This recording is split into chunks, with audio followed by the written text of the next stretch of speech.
இதுவே ஒரு பெரிய கலகம். நோய்கள் எத்தனையோ இருக்குது, அது எல்லாத்துக்கும் ஒரே மருந்து கொடுத்து குணப்படுத்த முடியுமா?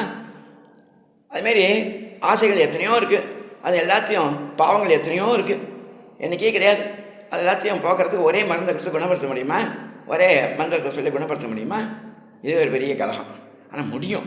எப்படின்னா, அல்லாபத்தியில் நோயினுடைய அறிகுறிகளுக்கு தான் மருந்து கொடுக்குறாங்க.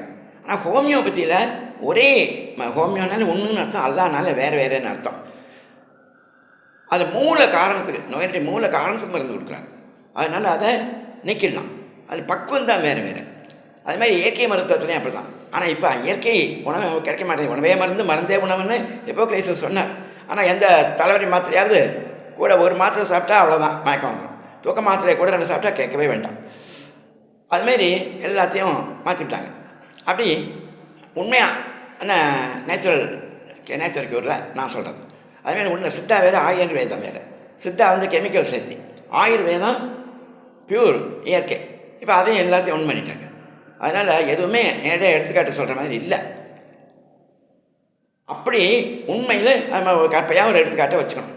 ஆதி காலத்தில் இருந்த ஒரு ஆரம்ப காலத்தில் இருந்த ஒரு ஹோமியோபதியோ அல்லது ஆயுர்வேதிக்கோ நம்ம எடுத்து வச்சுக்கணும். அப்படி முடியுமா அப்படின்ற முடியும்.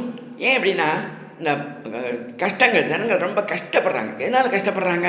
இந்த கஷ்டம் பொருள் பாவத்தினால வருது. மாணிக்கவாசக பெருமானை அங்கே இந்த சுடு மணலில் அப்படியே உருட்டி விடுறாங்க, ஜெயிலில் போடுறாங்க, மலையிலேருந்து உருட்டி விடுறாங்க. அப்போ திருநாவுக்கரசரை கடலில் கட்டி தூக்கி போடுறாங்க, சூளையில் கொண்டு போடுறாங்க. என்ன காரணம்? பாவம், ஒரு ஜென்ம பாவம், தீ வினைகள். ரமண மகரிஷிக்கு உடம்பு பூரா அப்படியே புழுவா பொறுத்து நினையுமா. என்ன காரணம்? தீவினைகள். போன ஜென்மத்து தீவினைகள் இப்போ வருது.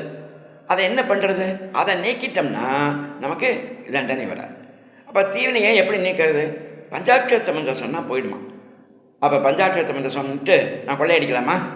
திருப்பதியில் இதில் நம்ம பழனியில் கொண்டு போய் உண்டியலில் காசு போட்டால் போதுமா? நாங்களாம் தர்க்க சாஸ்திரம் படித்தவங்க, வக்கீல் மாரி தான் பேசுவோம். அப்படி யாரும் கோவிச்சுக்க வேண்டாம். அது மாதிரி அந்த அர்த்தம் இல்லை. எப்படி சொல்லணும்? காதலாகி கசிந்து கண்ணீர் மல்கி ஓதுவார் தம்மை நன்னறிக்கை வைப்பது நாதநாம நம சிவாயமே. ஈஸ்வரா, நான் என்னவோ எவ்வளவோ தெரியாமல் தப்பு பண்ணிட்டேன், இனிமேல் நான் தப்பு பண்ணலை, என்னை மன்னிச்சிரு, இனிமேல் நான் தப்பு பண்ண மாட்டேன். திருந்தணும். திருத்தத்துக்காகத்தான் தண்டனை. நன்னெறிக்கை வைப்பது, நம்ம நல்ல நெறிக்கு வந்துட்டோம்னா, நல்ல வழிக்கு வந்துட்டோம்னா, மறுபடியும் தப்பு பண்ணாமல் இருந்துட்டோம்னா இப்போ தண்டனை கிடையாது. அப்போ மூலகாரத்துக்கு மருந்து கொடுத்தாச்சு, பாவங்களை போக்கியாது. சரி, இன்பங்களை அடையிறது எப்படி? நிலையான பேரின்பத்தை அடையணும் அப்படின்னு